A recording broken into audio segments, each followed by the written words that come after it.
vorbind despre lucruri grele, vom trece acum la o altfel de prezentare, o prezentare despre o abordare agile.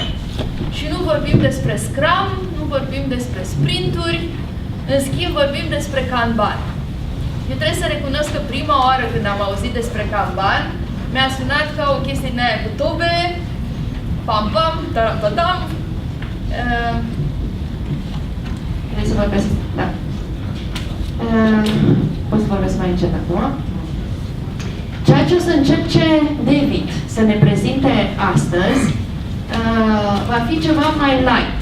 Adică nu o să intrăm acum în toată metodologia Kanban, în toată splendoarea ei, ci o să avem așa un fel de taste, flavor a ce înseamnă Kanban și în ce măsură am putea să-l folosim în proiectele noastre. Rugămintea pentru voi este să fiți deschiși, să vedeți un instrument care poate fi aplicat în orice fel de proiect, nu doar în proiectele strict de dezvoltare software. Există oare posibilitatea de a ne folosi de Kanban? Iar răspunsul ar trebui undeva să fie în zona DAO-ului, pentru că Kanban nu s-a născut în zona industriei de dezvoltare software. Kanban s-a născut la Toyota, dacă nu mă înșel, acum mulți ani de zile și a fost preluat. Ca urmare, cred eu că e un instrument pe care ar fi bine să-l luăm cu toți în considerare, iar prezentarea lui David sper să vă convingă de acest lucru.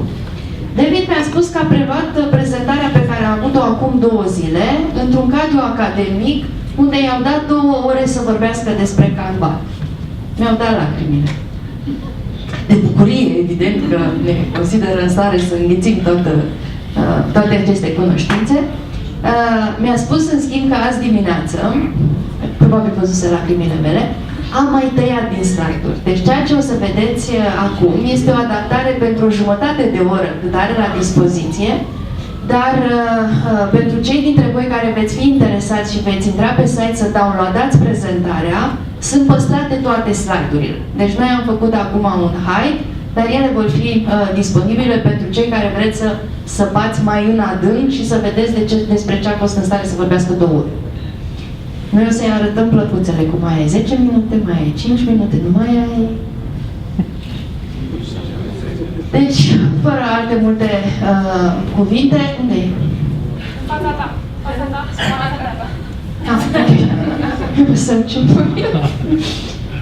David G. Anderson, astăzi alături de noi, doar așa, pentru cei care n-ați auzit, pentru trainingul de o zi de mâine cu David, mai sunt încă 2 lucruri. David? Okay, hi. According to my watch, I've got 10 minutes. So we'll just start with questions and we'll not bother with the presentation. You guys can all go home. It's Friday, right? I'll see what I can do here. There's only so much I can say in a short period of time. But this is the title of a book that I wrote 3 years ago, Kanban Successful Evolutionary Change for the Technology Business. And I'll talk just a little bit about how this came about and why we think it's a significant benefit for a lot of companies. And it's not just about software development, but that's where it started. Okay, so I thought I would tell this story. It has some relevance to this part of the world. In September 2004, a manager at Microsoft, who is a Romanian guy called Dragos Dimitriou, he approached me and he said, I have volunteered to run the department with the worst customer service record in all of Microsoft's IT division. He was a brave Romanian guy.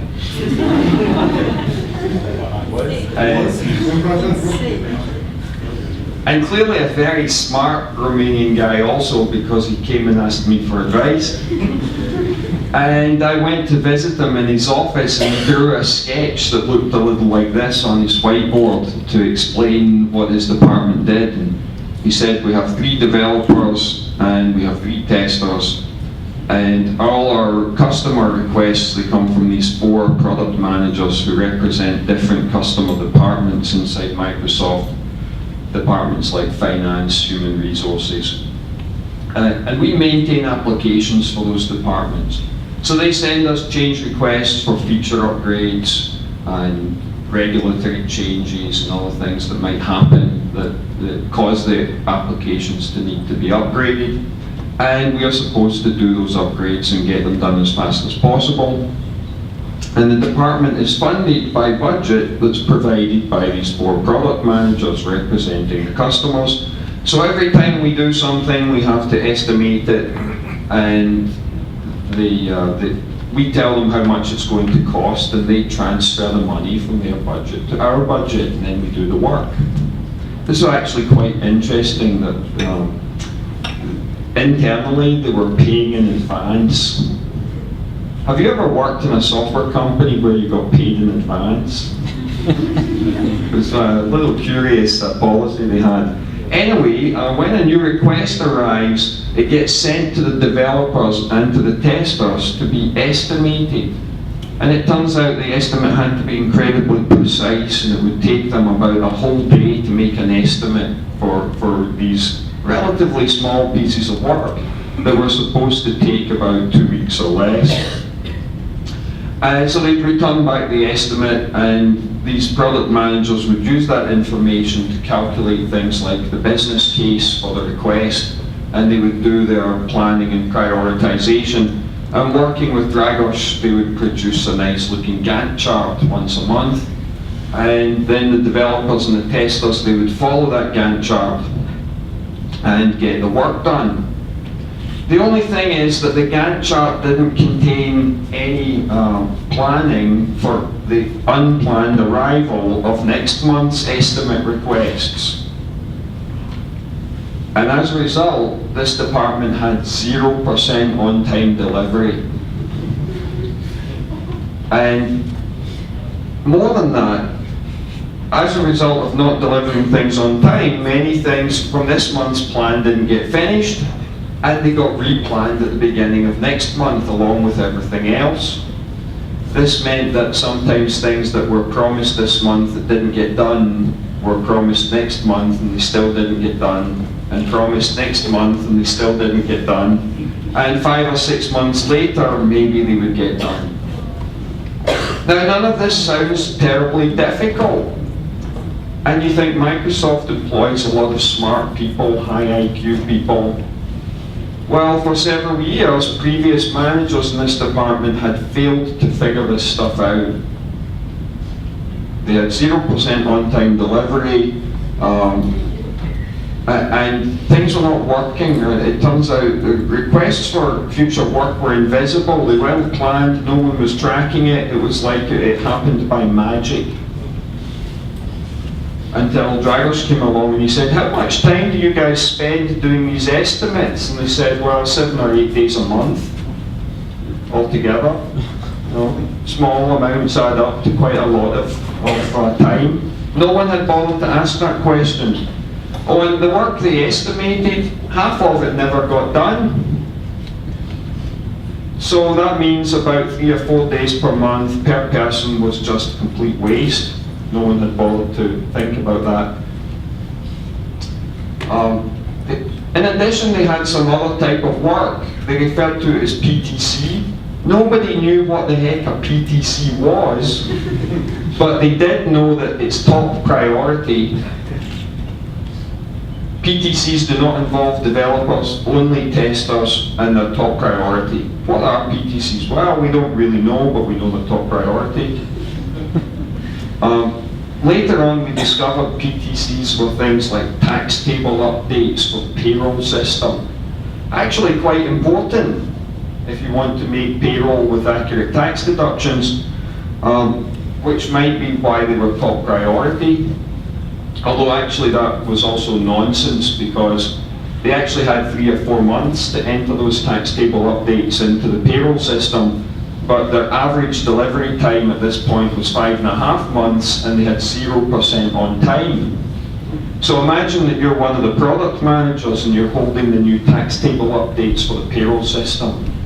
you're in charge of the finance IT systems, and you're thinking, okay, so it's monthly planning time, we've got 4 months to do these tax table updates, but this bunch of idiots take 5.5 months and they never deliver anything when they promise it.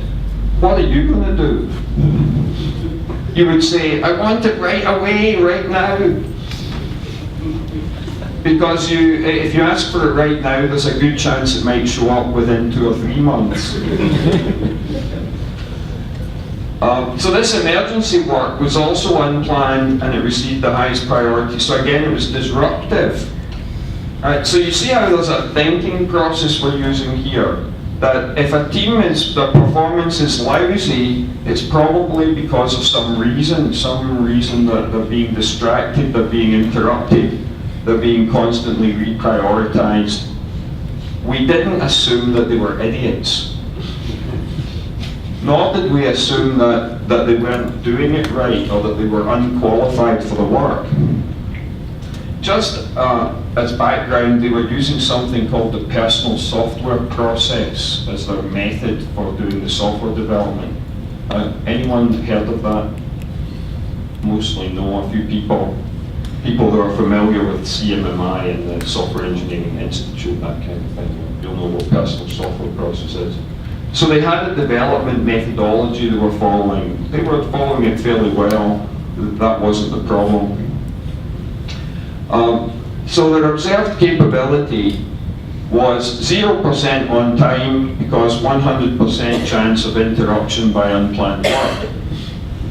The planning and prioritization were conducted monthly, and this meant that their fastest response to the customer was about 6 weeks. To do something that should take 1 to 2 weeks typically, they would take a minimum of 6 weeks, but actually the average was 5 months, and a slow one could take a year. But remember, 0% on time in terms of what was planned, and half of the things planned were never done. So this is only the things that actually got done. But everything had a business case and was prioritized by return on investment, and every single choice could be justified very accurately by the product manager. Right? What they were doing was, I know this is hard to read at the back, they were essentially prioritizing governance over delivery time. That's basically what the next slide says. So I looked at this problem and I thought, okay, a Kanban system will fix this for them. And we did that. And now I'm going to tell you what a Kanban system is and why you would do it. These photographs represent a Kanban system, or show a Kanban system which is in use every day in Japan. The picture here is taken at the East Gardens of the Imperial Palace in Tokyo. The Imperial Palace is where the Emperor of Japan lives. I see at least some of you got the language joke there. And it's a medieval castle. Right? You live in Europe, you know what medieval castles look like. They have big walls around them. And then if it's quite an old one that's been well preserved, there's often an old medieval town around the medieval castle. And the town also has a big stone wall going the whole way around the outside, with a few gates in it, where they used to let the peasants in and out, farmers coming with the food and that kind of thing. And this is the same thing here in Japan, except about 120 years ago, they knocked down all the medieval buildings inside here. They're all made of wood because it's Japan, so easy to knock down. And they turned it into a really nice park. But it's a nice park with a massive big stone wall around it and only 2 gates to get in. The north gate and the east gate, surrounded by moat full of water, bridges across the moat to go through the gate. So it's a nice city park, as you can see, and there's only 2 ways in and out. And when you go in, when you walk across the bridge and you go in, someone hands you one of these. It's a plastic card. It's a little smaller than a credit card, and it's about as thick as a poker chip. and it says written in English, admission ticket. You don't pay for it. And you carry it around with you while you're inside having a picnic, and when you're leaving, you line up at a kiosk and you give it back. Ever given an admission ticket back to someone? Especially one you didn't pay for? These plastic cards are known in Japanese as Kanban, and it literally means signal card. What are they doing with them? What's the purpose of this system? Limit work in progress. They are limiting the number of people inside the park. And why would they care to do that? Not to get too crowded. Not to get too crowded, right? It's kind of nice if it was full of, a million Japanese people all at the same time. It might not be fun anymore and all the plants would get damaged. Okay, so that's a Kanban system, and this idea has been adapted into manufacturing industry since the end of the Second World War, roughly speaking, 1947. And I decided that it might be a good idea if we tried it with software development work, and this was the first time we tried it with this department at Microsoft. And so what we adopted was a virtual Kanban system. And if we were going to visualize their process, I've done it with this board here, where we've made columns that represent the workflow through the process, the development activity, the testing, user acceptance testing, deployment ready. So I've turned that little stickman drawing into this grid here, columns for the workflow. And I've made two rows, one for the change request tickets and another one for the PTC tickets. And then I've grayed this part out because PTCs start in testing. And then we've added virtual Kanban. These numbers at the top of the columns represent the equivalent of those plastic cards. And we've said, okay, the rule will be that there are only 3 things in development, 3 change requests, and 3 things in testing, and we've inserted some queues here, a test-ready buffer for the arrival of PTCs primarily, and also to decouple the fact that it's not a manufacturing assembly line. How long does it take a programmer to finish coding a change request? And the next one will be a different amount of time. So there's variability here, and this buffer is there to smooth out the variability from this activity to the next one. Then we have this input buffer here. It says engineering ready, and we have our backlog of proposed change requests. And in the new world, we are not going to estimate these anymore. We're going to change this from a project management style of thinking to a service-oriented style of thinking. And the new world will have a contract between this department and their customers which says, as soon as you pick something and put it into this input queue, we will guarantee you delivery in 25 days or less. And we don't actually care how long it takes as long as it's less than 25 days. So we were in a world of 5.5 months as the average delivery time and 0% on-time delivery. And what we're going to do is stop estimating and stop planning, and in exchange for that we'll give you 100% on time in 25 days. How do you feel? Everyone thought we were crazy until we actually started delivering on that promise 98% of the time. So this is how it works. If the Kanban limit is 5, and there's 1 here, we could pull this one that's finished, pull it in here. And then we've only got 2, and the limit is 3. So we have a Kanban that says we can pull something from the engineering ready queue, and we can start developing it. And we only have 1 left in here, and we have 5 in this queue. And what that says is we can start 4 new things. for delivery 25 days from now. So which 4 of the many things in the backlog, usually at least 100, which 4 of those would you like next for delivery 25 days from now? In the previous presentation, there was some talk about valuing projects and calculating return on investment and different things. When the question's as simple as pick the 4 things you want for 25 days from now, no one cares about the return on investment. That's an urgency-related question. It's a cost of delay related question. What thing is worth the most to you 25 days from now? That's the mindset that you have in order to pick something. It turns out people can answer that question very quickly. So we can pull 4 things from the backlog into the input. Meanwhile, I've designed this so that the PTCs are allowed to break these limits. And if we get a tester distracted here, we will mark this one as blocked, and that tester will work on this ticket here. Right, so this is the design. And this is more or less what we did, although it didn't have a visual board. What were the results? I have the real data for this. I know it looks like a sketch, but it is real data.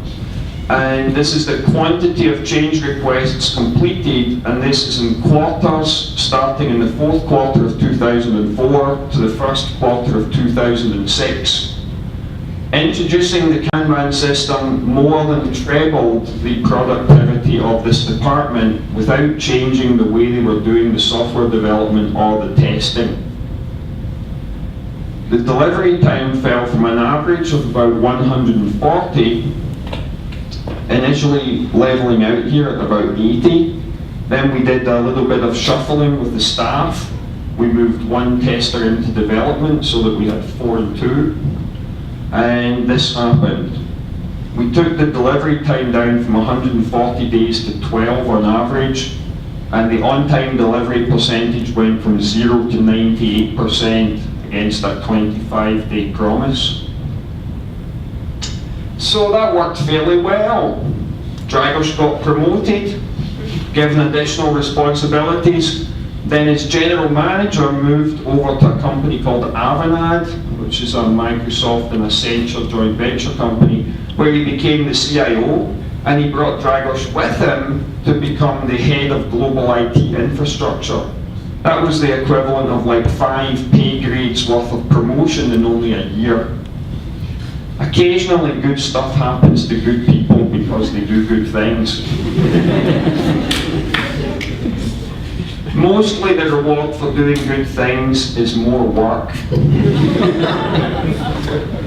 Alright, so let's talk a little bit about how Kanban systems work. The key thing in a Kanban system is that commitment is deferred. The idea that why would you waste energy on anything you're not ready to start? And are you even really sure that you want it yet? How many of you work in companies where developers or testers complain that they're constantly dragged in one direction or another because business owners and marketing people keep changing their minds? Anybody? What about too much multitasking because you're asked to start lots and lots of things and people can't seem to focus down on what's the most important? All of these are genuine problems. And Kanban systems force that issue. They force the issue of there's only a limited number of things we're going to have in progress, and what are the 4 things you really, really want next? Because once we've picked that thing, it better not get discarded, because we're going to put it on a big visible place and maybe print out a nice report and mail it to everyone saying, here's all the stuff that we started that you didn't really want. We've done that for real. Mailed out a report once a month saying, here's all the wasted energy we had on stuff that you asked us to start that you didn't want. 5 months later, that report was empty. Because when you start showing people the consequences of their poor quality decisions, you know what? They start making better quality decisions. So we wish to avoid discarding after we pick something. And now my little clicker is not clicking, so it switches itself off.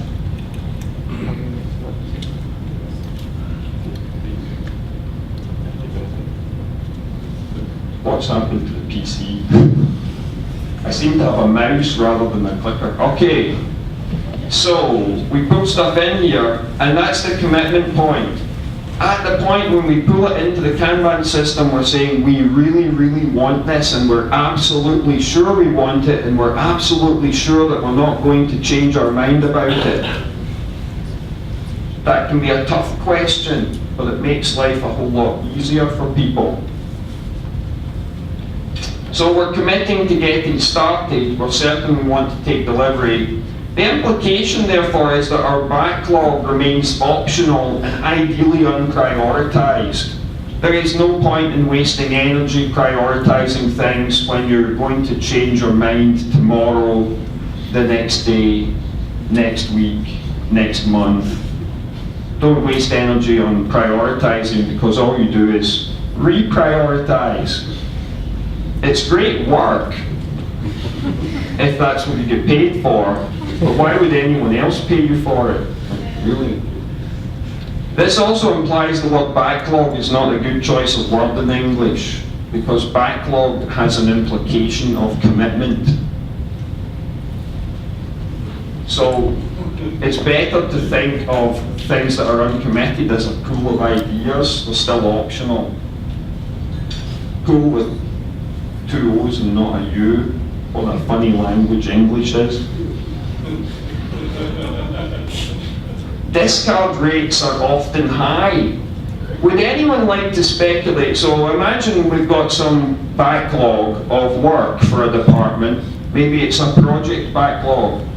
What do you think a typical discard rate is in most organizations? Anyone got any real examples? How many things that you actually spend time elaborating, writing down the requirements that don't actually get done? Typical percentage? More than half. More than half. I like you. The number that comes up, and now you're helping me with my average sample set here, the number that comes up most times when I ask this in public, so rejected would be we're never going to start it at all, is 50%. In other words, the 48% we encountered at Microsoft back in 2004 is actually very, very typical. Why does this happen? Why is it we come up with lots of ideas that we're kind of sure we want because we spend time and energy on them, and then we don't do them? Asking is cheap. Asking is cheap. We have objectives, goals. So people have objectives and goals, and the objective might be to win a lot of money at the casino. And I believe that I will do that, I'll achieve that goal if I bet on every possible number. So you're right, asking is cheap. Right? Coming up with ideas is cheap, and the more ideas I come up with, the more chance I have of winning. If only implementing all those ideas was free. Right? So actually we throw away a tremendous number of ideas, and the reason for it is because the future is uncertain. We do not have a crystal ball, and if we do have one, it doesn't work. So discard rates are high. The corollary of that is a 0% discard rate implies that you know everything about the future. You're absolutely sure that you know the future. How many IT projects does that apply to? Pretty much none. So you're always going to throw stuff away. So the question is, how much energy do you want to spend upstream on things you're going to throw away? Right? How much money do you pay those people? And they're usually not IT people, so we account for them differently. They're usually pure operating expense in companies. Walk into the CFO's office and say, hey, did you know you've got a product management department with 100 people in it and half of what they do gets thrown away? And that goes straight onto your P&L as a negative number, right? CFOs are real. Really? Right, so deferring commitment and avoiding interrupting workers for estimates makes sense when discard rates are high. Right? When discount rates are high, it implies we need lots and lots of very cheap ideas, and if we keep interrupting the guys doing the real work in order to elaborate those supposedly free or very cheap ideas, we'll get nothing done. This turns out to be incredibly common all over the world. Any software developers in the room here? It's all project managers, one or two who don't really want to raise a hand. Okay, those of you who are software developers or testers, do you ever get interrupted to do unplanned work? Everyone in the room is nodding.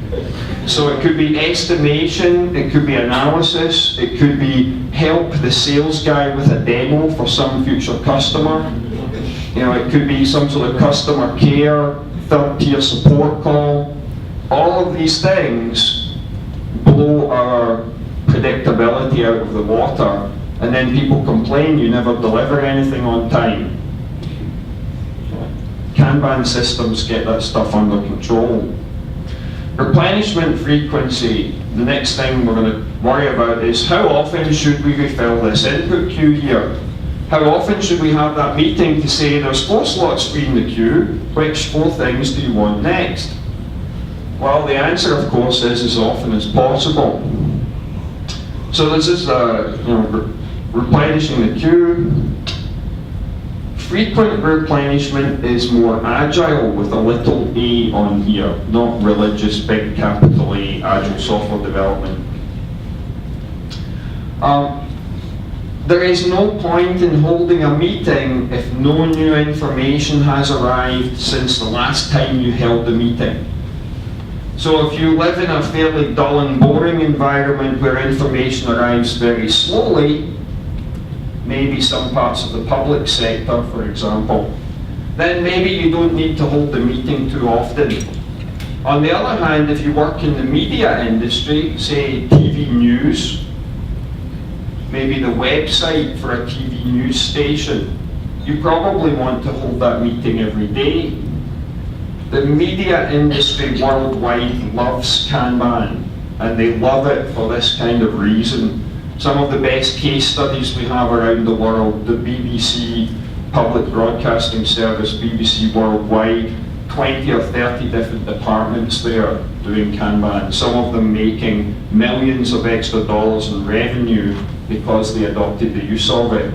O Globo in Sao Paulo, South America's largest newspaper, has a really large-scale implementation. The Lonely Planet, the Financial Times, Time Warner, the list goes on and on. Mobile.de, which is the auto trader company in Germany. The media love Kanban because of this. On-demand replenishment would be the most agile. Every time we have 1 slot free in the queue, we say, what 1 thing do you want next? Next thing is delivery frequency. How often should we deliver a batch of stuff that's finished? And the answer, of course, is as often as the customer is willing to take delivery. Because our cost in making the delivery is usually much less than their cost in taking it. And that often gets overlooked, particularly in the agile software world, where they love to say, hey, we can do continuous delivery. If your customer doesn't want to take continuous delivery, they actually think you're really, really annoying.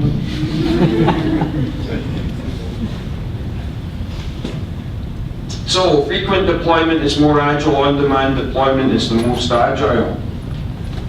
This next thing doesn't often get spotted in Kanban, so I started calling it out explicitly. The commitment to start something isn't necessarily a specific commitment to deliver, because there'll be some unpredictability in how the ticket moves across the board. So why don't we defer committing on a specific delivery or deployment until the ticket's a little bit further over here, until we know more about it? Perhaps even waiting until it's in our deployment ready queue, and then we tell the customer exactly when we're going to deploy it. There's a simple mnemonic for this. Kanban uses two-phase commit. Right? The committing to starting it isn't the same as committing to delivering it. The reason is that the batch transfer and deployment is a separate system from the Kanban system that's doing the development and testing. And because of the decoupling of those systems, it makes sense to decouple the commitments. This is very rarely implemented in many Kanban implementations around the world. Last little thing here is, what does lead time mean? Well, the clock starts ticking when we pull something in, because prior to that, it's optional. Just because the customer wrote it down and sent it to you doesn't mean you're going to do it. So the clock doesn't start ticking until the customer shows up at the replenishment meeting.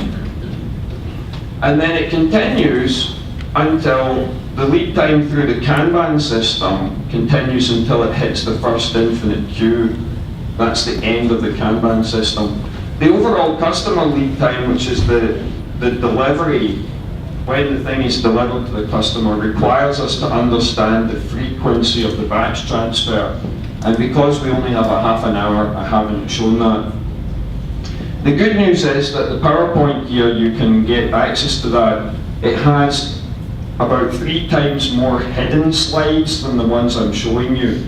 So if you unhide all the slides, what you get is a 2-hour university lecture on Kanban. It's a little gift that I'm giving you, hidden slides. This last one I want to talk about, this idea of flow efficiency, which is all the lead time through our system. Some of the time is waiting time, waiting in these queues, for example. And then other time is working time, like development. Now, if we have a lot of multitasking going on, if we have more stuff than we can work on, more than one at a time, then even this working state is actually mostly waiting, because we're time slicing. So it's actually working, waiting, working, waiting, working, waiting, waiting, waiting, working, waiting. Okay, more audience participation. What do you think a typical flow efficiency? So flow efficiency is the work time divided by the lead time times 100%. What do you think a typical flow efficiency is in our industry? 70%? You do extreme programming maybe? Anybody else? 45? 30? Any more bets on that? How bad it was. Right, so this pop-up just states that the multitasking means that even the time we might record in a tracking system, this isn't all working time. Okay, we have some real data coming up here. A guy from Budapest at a conference last year reported this. The team that he managed at that time had 2% flow efficiency. 5 to 15% is normal. A consultant from Sweden called Håkan Fors measured this with new clients last year. No new client had a flow efficiency greater than 5%. But the time it takes tickets to move across from when you promised it to the customer to when the customer can take delivery is typically 95% or more dead time, waiting time. Okay, so let's imagine we're at 5% here, 5% flow efficiency. Let's say 2.5% of that is development time, the other 2.5% is testing time. If we fired the developers we've got because they're clearly idiots, and we replaced them with geniuses who are 10 times faster, how much faster did we get at delivering the work to the customer? The answer's 2%. Right? Just think about that. You replace your current workforce with people who are 10 times faster, and you get 2% more productive. This is why clients that call me in, very senior executive of a publicly owned British company, once called me in and he said, David, we have spent 14 million British pounds training more than 2,000 people on extreme programming in our company. And it doesn't appear to be making a blind bit of difference to the performance of this business. They must be doing it wrong, go and find out why. Of course, the programming wasn't the problem, it's all the not working that's the problem. The big leverage point in improving our industry is to focus on not working. All the delays, all the blocking issues, all the dependencies between one department and another, that's where the performance improvement comes from. Kanban systems force you to focus on that. Because what do you do if you don't have a limit to your work in progress when people get blocked? You start something else. And you know what? The work is invisible, so we don't notice. There are some really good case studies in our literature. Hewlett-Packard, Boise, Idaho printer firmware division accidentally allowed 4.5 years worth of work in progress to get started. Implication being the next generation of laser printers was going to take 4.5 years to be delivered. What would that do to Hewlett-Packard's printer business? It would end it. Probably about 7 years into the future. So this doesn't happen in other industries because stuff is physical and it's visible. A big Kanban adopter is Volvo. Imagine that every time they started a user story in their IT department, a guy came with a forklift truck and dumped an engine block in their office. Right? They would notice after a while. They wouldn't allow 4.5 years worth of engine blocks to accumulate. Right? So Kanban systems help us focus on the big leverage point in producing organizational improvement, the delays in the work. And they don't allow us the opportunity to use the symptomatic fix, which is simply to start something else in the meantime. Because all that does is mean that a customer has now been promised something that you don't know when you're going to deliver, so you're going to break that promise. How does that make the customer feel? They get upset with you, they lose trust because you break your promises all the time. When you have Kanban systems and you force the hard question at the beginning of what is it you really, really want next, you can keep your promises. So I know I'm out of time, right? I'm out of time. The lady already left. She said... Our timekeeper has gone home, so... So that was an explanation of the use of Kanban systems. And it turns out that I was using those as part of a bigger concept that I didn't give a name to, and it's just ended up being called the Kanban Method. And it's the idea that we use Kanban systems to provoke conversations about process improvement and organizational change. And that's led us to this world of thinking of Kanban as an evolutionary approach to management, and the idea that we're using Kanban systems and visualization to install an evolutionary DNA in your organization. And something our previous speaker didn't tell you is that the way that you deal with complexity and complex adaptive systems is you need to be adaptive. That's why they're called adaptive systems. And adaptive means evolutionary. It means you take what you do now and you make a change to it, and then you see whether that's an improvement or not, whether it's fit up for its environment, to use the evolutionary language.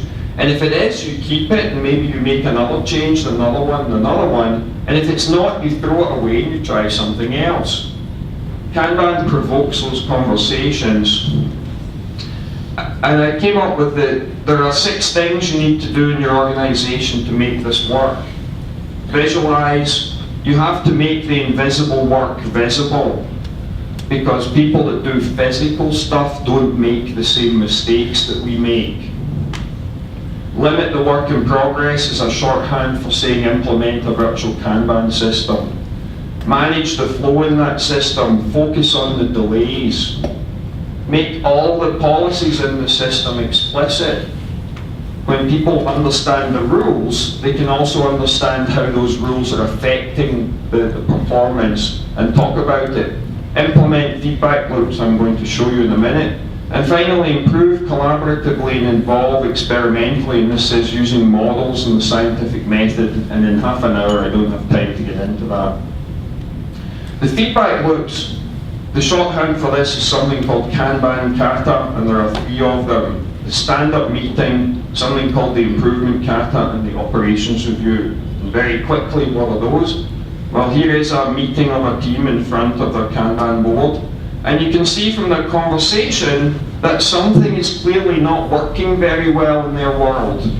But one of the team's not willing to accept that and says, let's do something about it. Well, what is the problem? Well, it looks like our developer is a bottleneck because she is too busy. Meanwhile, our tester is idle, and our analyst here is stuck because he's waiting on some business owner who's too busy off doing banking to show up for the requirements meeting for the IT system. And what happens next is we describe it as an after meeting. After the regular daily stand-up meeting, some team members hang out and they talk about, okay, it looks like development's a bottleneck, what can we do about it? Testers are idle, could they help? What if we allowed the testers to work on these blue-coloured tickets? And then all of a sudden, we've solved the idleness problem, we've solved the bottleneck problem, we just evolved our process by changing a policy. You see how these things fit together? Improvement kata is a mentor-mentee relationship, usually but not always, between a superior and a subordinate. This is the whole business of exactly, or what business are you in? So imagine that I am the second line manager, the director of engineering, and your job title is development manager. What business are you in? Let's try this a different way. Imagine that I am the regional director for Starbucks and you manage a Starbucks cafe in town here. What business are you in? Selling cups of coffee. Good answer. How many of those did you make today? How many did you make this week? Was that more or less than last week? How many did you make this month? Was that more or less than the same month last year? You get the idea? These people are managers. They manage a business. On the other hand, a typical IT manager thinks that they are a dating agent, that they have a set of very attractive looking engineers, and they have an incoming set of tasks, and their job is to match the task with an appropriate date from the department. How many of you do this for a living? Right, you're all nodding. How many cups of coffee did you make today? Right? You all make whatever they're called, use cases, user stories, requirements. How many have you made today, this week, last month? Was that more or less than the month before? Is the demand going up or down? What's the nature of the demand? Are people ordering coffee or are they ordering cups of tea? Right? People in our industry don't know what business they're in. This improvement kata is about talking about that one-on-one and defining target conditions and figuring out how to achieve them. Like our current on-time delivery performance is 0% and our customers are unhappy. So what would be a suitable target condition? Well, we think 85% on time would probably make it acceptable for the customer. So the question would be, what are you going to do about it? the improvement kata. Lastly, the operations review is the idea that there's a monthly meeting of all the people involved in Kanban systems in our organization. Imagine that's like the regional director getting the managers of all the Starbucks from the whole country, having a meeting to talk about how many cups of coffee we've sold in each different store. The thing is that at Starbucks, they don't have dependencies between the stores. You know, if you order the skinny latte, they don't have to fetch the non-fat milk from another store. But that does happen in our world. That's where all the delays come from.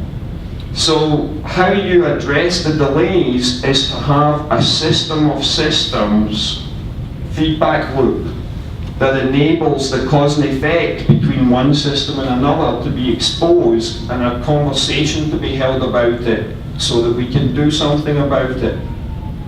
So the 3 Kanban kata are the response to the complexity in your world, right? This creates the adaptive system that you require in order to cope with that.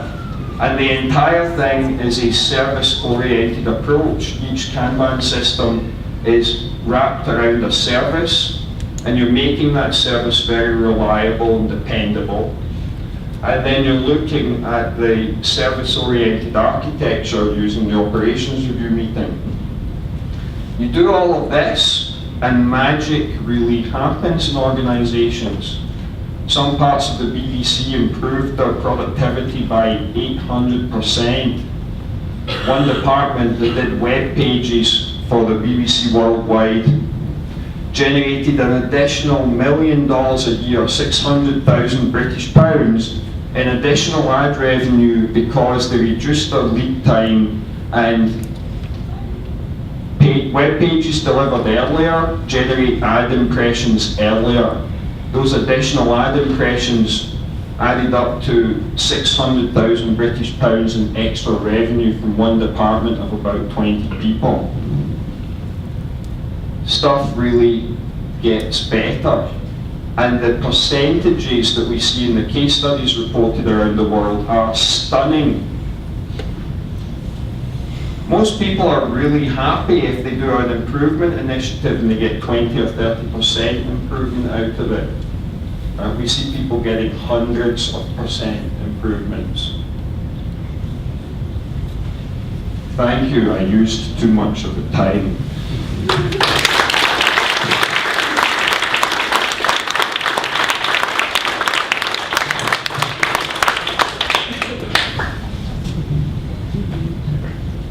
Okay. 2 questions, and the rest in the break.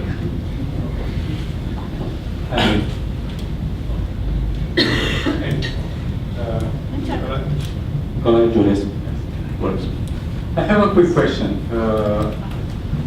Are people getting scared of these productivity improvements? Because they might think I'm out of the organization if I don't have enough. So the question is, are people getting scared? I haven't seen that. I see people getting scared for other reasons. I see middle managers getting scared that we couldn't possibly have a 600% improvement because people might ask why I didn't do it sooner. Yeah, middle managers are afraid of transparency because they don't want the bad stuff exposed. I also had, recently I gave a talk to about 75 quite senior executives in the United States. It was more or less the talk you've seen, a little bit longer. And a lady put her hand up and she said, so if we limit the WIP and we have an imbalance between our testers and our developers, many of them will be idle. And I said, yeah, that could happen. She said, I'm pretty sure if I did that in my organization, 3/4 of my testers would have nothing to do. What would you recommend? and I looked at her and I said, why do you need me? So this is an interesting situation. This senior executive in this company knew she had 4 times more testers than she needed, and she wasn't doing anything about it. And she knew instantly from watching my presentation that if she implemented Kanban, it would expose that. And of course she's afraid of that because she doesn't want the CEO asking her, so you've had 4 times more testers than you needed all along? You know, it's that scene from the old Star Trek movie where Captain Kirk discovers that Scotty has been padding his estimates. You guys know this scene? And he says, Mr. Scott, do you mean to tell me that you've been quadrupling your estimates for all the years that I've known you? And he replies and he says, aye, Captain. How else would I keep my reputation as a miracle worker? Okay, one more question.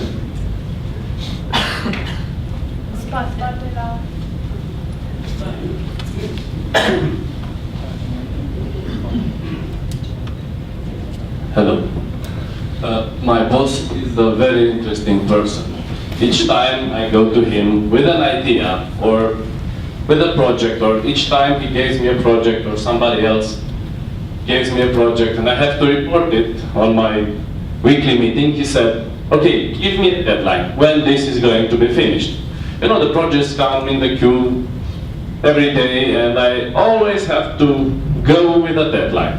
And if I don't respect the deadline, excuse me, I am tough. The idea is, how can someone present the idea of using Kanban in a business knowing where there is an expectancy to give deadlines to the management or the people you are delivering to? So the answer depends a little bit on why they're asking for the deadline. Because they could be asking for a genuine business reason, which is that if we have it delivered for a certain time, it has a certain value, and if it slips later, it has less value. If it was earlier, it would have more, and so on. It might be for some very specific date in the calendar, so it's a genuine question. On the other hand, they might be asking you because they assume that you are very lazy, and if you don't have a deadline, you wouldn't possibly be working hard enough. And if it's the latter choice, that's a harder problem to deal with. If it's the earlier one, if it's the genuine business reason for when will it be delivered, because there'll be a value associated and risk associated with that, that's dealt with in the hidden slides in the PowerPoint. But I encourage people to study what really happens in your world. Most companies I meet are actually already recording the lead time for delivery of items because they have ticketing systems and so on. Things like Jira or Team Foundation Server or Quality Center. They have all the time that things took. So why don't you analyze the historical data? So what you'll see in the PowerPoint is that we built histograms out of that historical data, and then we shape a distribution curve onto the histogram. And therefore, if someone says, how long will this new thing take, your answer should be based on the probability of what you've observed in the past. So when we make a promise like, the change request will be finished in 25 days or less, that might be based on the 98th percentile, the second confidence interval above the mean in the distribution of the historical data. And 98% is as good as 100%, genuinely. So if it's the business question of the risk involved in how long it will take and what it might be worth, I prefer that you address that probabilistically by studying historical data. If it's the problem that your boss thinks you're lazy and that you need to be controlled and that its control mechanism is asking you to make deadlines, that is a discussion for outside during the break.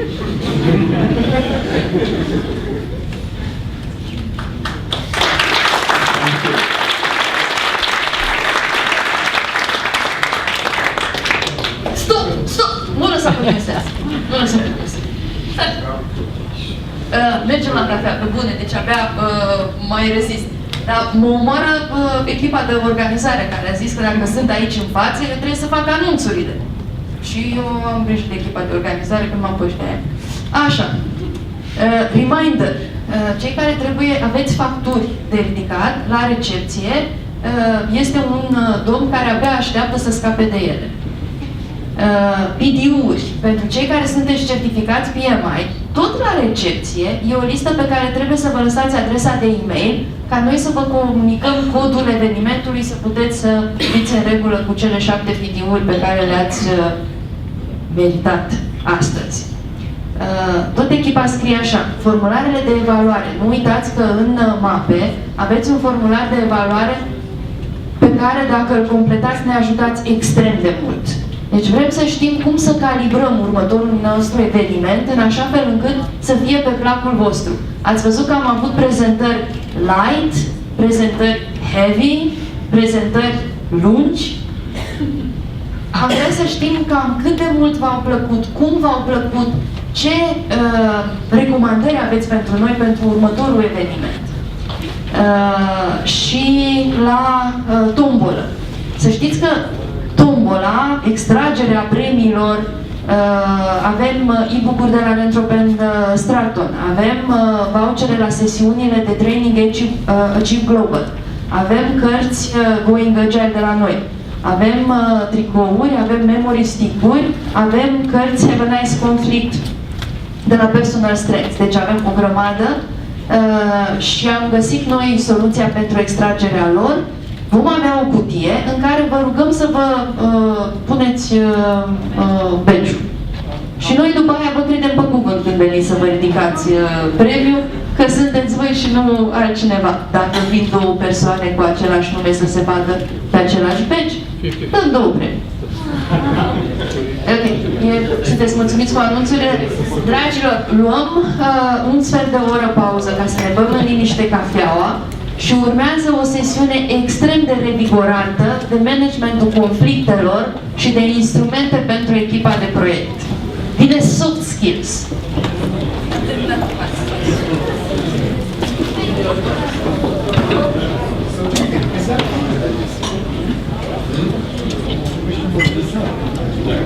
Which one?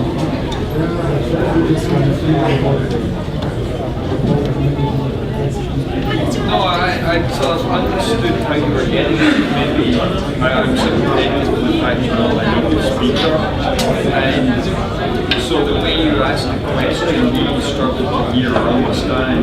But I think he probably exposed the fact that he was playing buzzword bingo, and he didn't do it because his answer was terrible. Right? Didn't you think the answer was terrible? He basically said, so, Gartner believes that complex cognitive systems are the correct response to having a complex project. Right? He didn't actually say anything or give anybody any guidance that they could use, right? And I'm trying to get that. And he almost certainly wasn't familiar with the book either.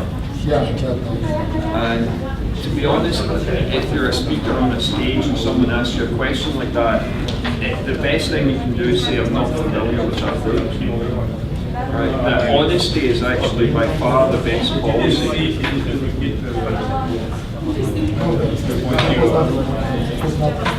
Oh, it wasn't time I didn't see from the back.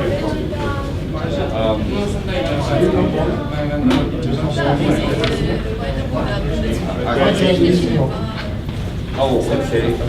No. It's in the summer and I don't travel in the summer.